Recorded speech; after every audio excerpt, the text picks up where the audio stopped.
College থেকে পাশ করে এসে এআইইউবিতে ইঞ্জিনিয়ারিং পড়াশোনা করতেছে সিএসসিতে।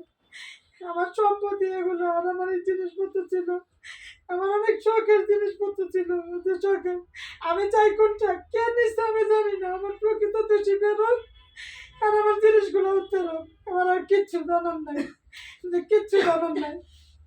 এখন আপনাদের কাছে আমার এটাই বলারই, যে যেভাবে হোক সবার সম্মিলিত সহযোগিতা আমার যদি জিনিসগুলো বের হইতে পারে তাহলে না, কারণ আমার কোনো কিছু ছিল না, আমি কোনো প্রমাণ দিতে পারতেছি না যে আমি বাসায় ছিলাম না বা আমার ছেলে মেয়ে সকালে চলে যায়, এরপরে কে যায় না যায় আমি জানি না। কিন্তু আমাদের যে তিনতলার যে বাড়িওয়ালার চারতলার পরে বাড়িওয়ালা চারতলায় থাকে, পাঁচতলায় এক পাশে থাকে ছেলে, তিনতলায় ওনার মা থাকে।